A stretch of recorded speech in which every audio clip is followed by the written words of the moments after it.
Hi and welcome back to my film and TV channel. You're all staying safe and well, and our regular look at The Apprentice. Yes, Apprentice 2024. We're up to episode 6 of when this is over, we're halfway through. So, yeah, interesting. There'll be a top 10 next week because we're down to 11 now after this one. So next week we'll be down to 10. So there will be a top 10 at the end of next week. So let's see how the 12 got on for this one. Of course, simply entitled Cereal. They've got to create a brand, sell a new breakfast cereal aimed at 6 to 8 year olds. So yeah, it was one of the teams sort of did and one of the teams sort of didn't on that side of it. Of course, last week we lost Onyeka, one of the early favourites, and yeah, there will be spoilers on this, guys. We've lost another early favourite today as well, very unusual. So another one who's hit the dust that you would have thought the first 2 or 3 weeks would be there quite late into the process.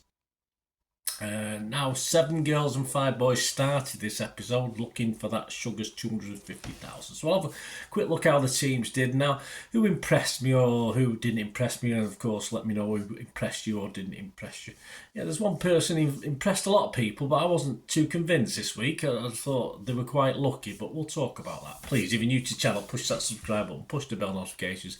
Everything film and TV, includes the odd reality stuff. I did a little feature on the Traitors board game the other day. So if that's of any interest, you have a look at that, just how you play it and what I thought of it. And a couple of little tweaks I made to the rules, which I tend to do with my little game reviews. I've not done one for a while, but it was nice to do.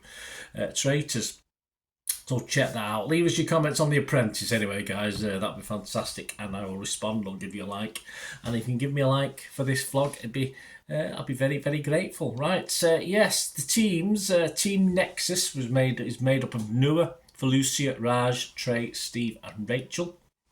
Of course, they went with the Mega Bella superhero, didn't we? I mean, yeah, Power Hoops. I I didn't mind that, actually. I thought that was good on the box, Power Hoops. The box was okay if a 5-year-old had done it, but I mean, when they're designing these things, I mean, surely they've got better images to use, but I don't know. Obviously, these are top professional businesses they go to do the design, but so I suppose it's all based on who's doing the designing, isn't it? Taste-wise, of course, I don't think that really came into it that much in this one or this episode. It didn't seem to do anyway. And of course, when it came to the pictures, of course, Power Hoops and Iceland wanted exclusivity, didn't they? Well, why didn't Iceland offer the others exclusivity as well? Because they couldn't have been, were they that impressed with Power Hoops? Probably, but it gave them a hell of an advantage, didn't it? But having said that, it wouldn't have mattered even if Iceland hadn't done that, because they still, as a group, as a design, it still probably won out because it would have got more orders anyway. But it was the right decision. I don't think there's any quibbling. I know that we'll talk about Felucia in a minute, Felucia. But yeah, I mean, once that offer had been made, it was, yeah, go grab it with both hands. Individually, as I said, of course, Trey came up with the Mega Bella, but I thought Trey was generally quiet this week. Steve, of course, was PM for this one. He wanted superheroes. The others weren't too sure on that, but he pushed it and got it. A human character, which is good. They agreed on a female, which, again, is good. But, I mean, obviously, would young lads be as interested? But why not? I like superhero female films, so I'm sure it's the same way. But he did struggle. He did struggle to lead at times, especially with the strong Rachel and to a lesser extent for me, Raj on his case. So yeah, he did struggle a little bit this week, Steve. So perhaps a little fortunate to be on the winning team.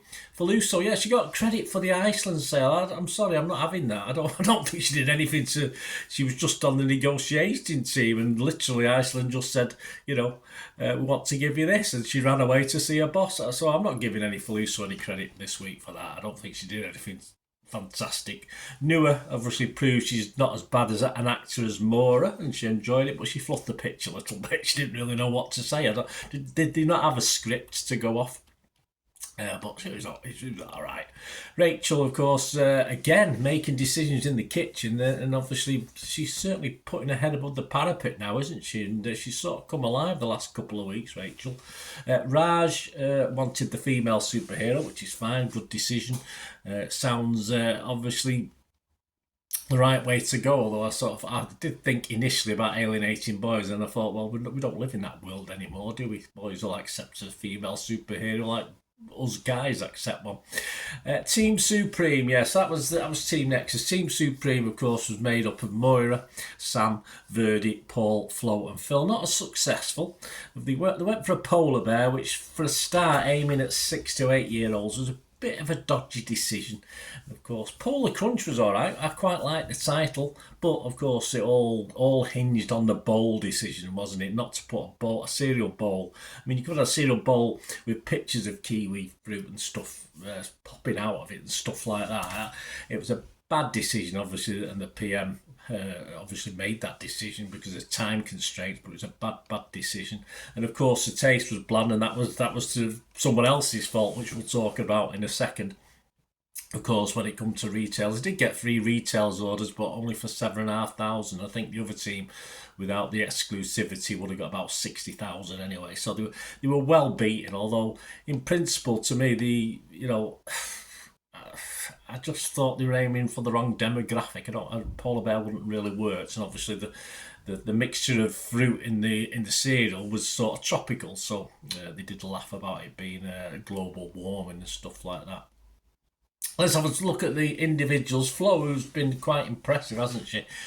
She wasn't happy about ignoring the experts' advice on the grammage, if that's what you can call it, for making up the cereal. Perhaps she should have pushed it a little bit more as she did. And she was also a little bit unhappy with Sam's decision making. So overall, Flo had a good week because she got more or less everything right with the quantity of grammage for the various things, kiwi fruit, and of course Sam did make some bad decisions, but she was a usual pushy self by the looks of it in the bits we saw to the retailers. So again, another good week for Flo, I thought. Who else have we got? Maura, yeah, she was the sub-team leader. She chose the Arctic theme initially. Someone else wanted space, but she got that. But again, polar bear, not really a 6 to 8 demographic, I wouldn't have thought, especially one without pants on, but perhaps that's a different market altogether. Paul, yeah, he was worried about the animal. Paul, it was pretty much spot on. He was worried about the animal side. He was worried about the polar bears in the 6 to 8 range. But then, of course, he was quite keen on a song and dance routine, which I thought, again, sort of aims at a younger age anyway. You know, put a little dance on the thing. It's not, perhaps that 6 to 8 year olds might bulk it a little bit. But then I realised, of course, he's a body popper, so it gave him a chance to go front and centre, didn't it? And do this body pop. He's not just a dentist; he's a body popper as well. And then, of course, it's just too nice. He told a couple of the buyers that yes, it was bland. Yes, it was, but don't admit to it to the person you're trying to flog it to. But so I think long term, Paul might be just too nice for this process. Sam, of course, she was the PM. She wants healthy and fun, so she got off to a good start with the cereal, but of course decided on the Arctic theme. Again, I thought we'd been there before. I'm sure they did an Arctic theme for one of the games 2 or 3 weeks ago, didn't they? Polar bear, but I did wonder at the time they're going to let Maura act in the polar bear, but of course I didn't realise that the old body popper was there. So, but again, she made some decisions and she stuttered a little bit, Sam, in this one. Phil, well, he ignored the professionals' advice on the cereal mix, which, you know, what's the use of asking advice off people who actually do it and they're not taking it? So, bad mistake by Phil. Because there was no passion fruit taste coming through when it came. Of course, not sure. He wasn't sure. The plus point for Phil was he wasn't sure about the demographic, which was fair enough. But he sort of shouted down on that. Lord Sugar pointed out he's been on the losing team 6 times now, out of 6, so he's doing all right. So I think he's on Lord Sugar's list, so he's going to have to... He said he was the luckiest man, didn't he, when he kicked him out of the boardroom. But yeah, so he's going to have to be careful.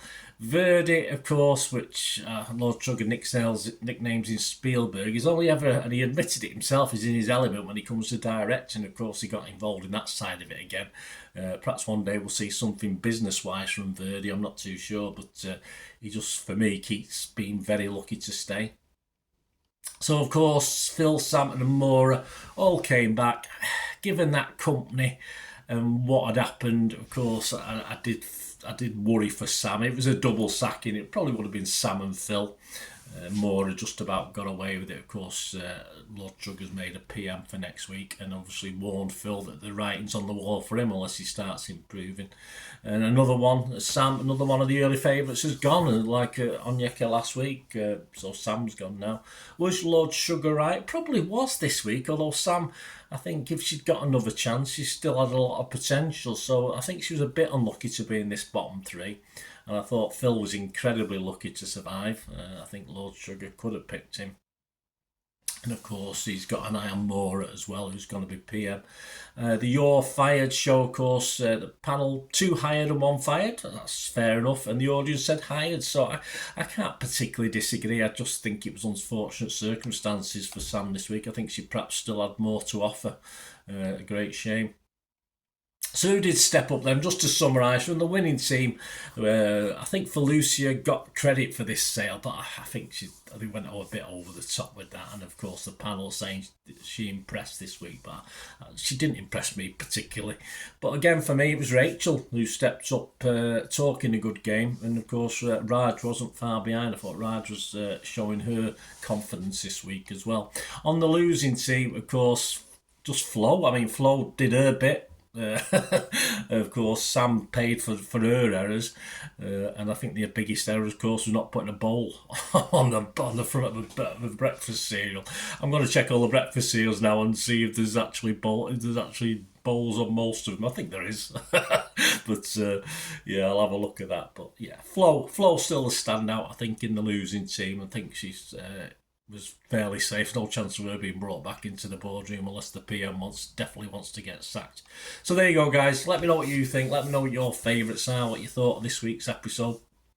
We're now left with 6 girls and 5 boys, of course. And next week it's Budapest. I've never been to Budapest. I fancied it a couple of times. I'll probably go one day. And of course, they're asked to run their own boat and vineyard tours in a sort of bespoke tour task. So that should be quite good. Let me know your thoughts, guys. Be great to hear if you join me next week as we have a look at how they're doing in old Budapest. So thanks for watching. Be great to hear from you. Until we meet again, that's one thing, don't I? Please stay safe, everyone. Bye for now.